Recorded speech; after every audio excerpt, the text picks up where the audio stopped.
নেত্রকোনার কলমাকান্দা জোরপূর্বক জমি দখলের চেষ্টার অভিযোগ উঠেছে সাবেক এক ইউপি চেয়ারম্যানের বিরুদ্ধে।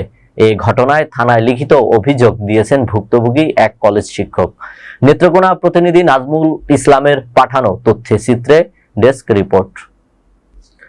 নেত্রকোনার কলমাকান্দা জোরপূর্বক জমি দখলের চেষ্টার অভিযোগ উঠেছে। এ বিষয়ে গত 18 সেপ্টেম্বর রাতে কলমাকান্দা থানায় একটি অভিযোগ দায়ের করেন কলেজ শিক্ষক মাহমুদুল হাসান জাহিদ। তিনি জানান, উপজেলার লেঙ্গুরা ইউনিয়নের রাজনগর বাজার সংলগ্ন 30% জমি দীর্ঘদিন ধরে দখল করে আসছেন তার পরিবার। কিন্তু জমিটি মাতৃ ওয়ারিশ দাবি করে দখলের চেষ্টা চালাচ্ছেন লেঙ্গুরা ইউনিয়নের সাবেক চেয়ারম্যান AKM কামাল উদ্দিন ফিরোজ। অভিযোগে বলা হয়, গত 16 সেপ্টেম্বর সকালে স্থানীয় ইউপি সদস্য নাজিম উদ্দিনের নেতৃত্বে একদল লোক জমি দখলের চেষ্টা চালায়। বাধা পেয়ে তারা সরে গেলেও এলাকায় উত্তেজনা সৃষ্টি হয়।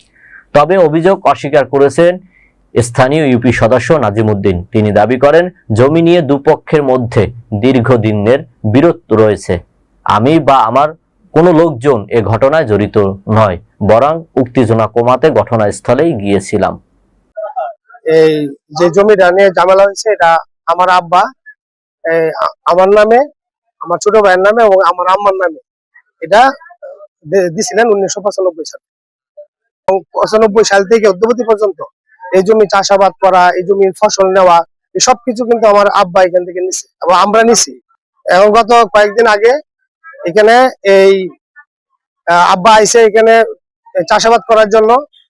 এইবার যে ফসল লাগানোর জন্য, জমি লাগানোর জন্য আসার পরে এখানে বাধা প্রয়োগ করা হয়েছে এবং আমরা বাড়িতে থাকি না, আমার আব্বাকে এখানে হুমকি প্রদান করা হচ্ছে বিভিন্ন ভাবে।